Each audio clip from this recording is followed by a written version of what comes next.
آپ صلی اللہ علیہ وآلہ وسلم کے عقد میں آلموسٹ 24 سال تک رہی ہیں حضرت خدیجہ. 25 سال کی عمر میں آپ کی شادی ہوئی، تو جب آپ کی عمر مبارک 49 ایئرز ہوئی ہے تو حضرت خدیجہ فوت ہوئی ہیں. 24 سال آپ کی بیوی رہی ہیں اور اس دوران آپ نے دوسری شادی نہیں کی ہے. یہ آپ کی جتنی بعد والی شادیاں ان کی وفات کے بعد ہے. اتنی محبت تھی، دوسری شادی نہیں کی. کہ یہ غم بھی جو کہ جواز کے حد تک ہے، میں یعنی سوکن والی امتحان میں نہیں ڈال سکتا، کیونکہ حضرت خدیجہ سے حضور کی محبت ہی بہت زیادہ تھی. اور حضور صلی اللہ علیہ وسلم کی زندگی میں یہ 49th year of his life وہ غم کا سال تھا کہ وہ دونوں ہستیاں جو حضور صلی اللہ علیہ وسلم کی سپورٹ میں کھڑی ہوئی تھی، ایک ہی سال دونوں کا انتقال ہو گیا. اسی لیے اسے کہا جاتا ہے عام الحزن، غم کا سال. تو وہ تو غم تو ختم نہیں ہو سکتا.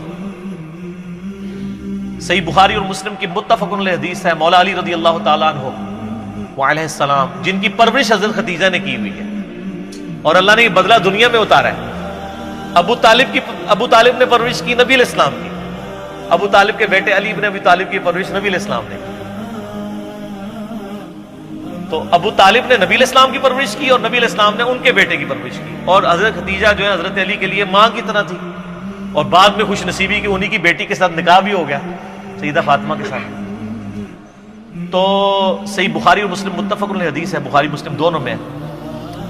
سیدنا علی کہتے ہیں کہ میں نے نبی علیہ السلام سے خود سنا تھا کہ اگلی امتوں میں سارے جہان والوں پر فضیلت اللہ نے دی تھی مریم بنت عمران کو، حضرت عیسیٰ کی والدہ کو، اور اس زمانے میں سب جہان والی عورتوں پر فضیلت دی ہے خدیجہ کو.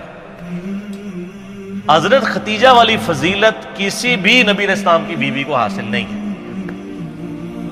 حتیٰ کہ سب سے لاڈلی بیوی سے ہی آپ سن لیں، بخاری مسلم دونوں میں آتا ہے، سیدہ عائشہ کہتی ہیں کہ میں حضور کی بیویوں میں سے کسی پہ اتنا حسد نہیں کرتی تھی، رشک اردو میں کہہ لیں، جتنا خدیجہ پہ. حالانکہ میں نے خدیجہ کو دیکھا نہیں ہوا، لیکن نبی صلی اللہ علیہ وسلم ان سے اتنی محبت کرتے تھے کہ ان کی وفات کے بعد بھی جب بھی کوئی جانور قربان کرتے تو حضرت خدیجہ کی سہیلیوں کو بھی گوشت گفٹ کے طور پہ بھیجا کرتے تھے. بعد میں حسن سلوک حضرت خدیجہ کی سہیلیوں کے ساتھ. اور میں کہتی تھی یا رسول اللہ آپ خدیجہ کے ساتھ اتنا کرتے ہیں گویا خدیجہ جیسی کوئی عورت ہی نہیں ہے. تو آپ نے فرمایا ہاں خدیجہ جیسی کوئی نہیں میرے لیے. اس نے مشکل وقت میں میرا ساتھ دیا اور میری ساری اولاد بھی خدیجہ سے. ایک حضرت ابراہیم پیدا ہوئے ہیں ماریہ قبطیہ سے کہ وہ بھی فوت ہو گیا. باقی نبی علیہ السلام کی اپنی 4 بیٹیاں اور باقی 2 صاحبزادے حضرت خدیجہ سے سلام اللہ علیہا وعلیہ السلام. بلکہ حضرت ابو ہریرہ کہتے ہیں رضی اللہ تعالیٰ عنہ، بخاری مسلم دونوں میں، کہ ایک دفعہ حضرت خدیجہ جو ہیں وہ سالن پکا کے کھانا نبی علیہ السلام کے لیے لے کے آ رہی تھی. تو نبی علیہ السلام نے ہمیں خود یہ بات سنائی کہ اس وقت حضرت جبرائیل علیہ السلام میرے پاس آئے اور مجھے کہا کہ آپ کی بیوی جو ہے نا آپ کے لیے کھانا لے کے آ رہی ہے، اور اس بیوی سے آپ نے کہنا ہے کہ اللہ تعالیٰ اس پہ سلام بھیجتا ہے اور جبرائیل بھی سلام بھیجتے ہیں.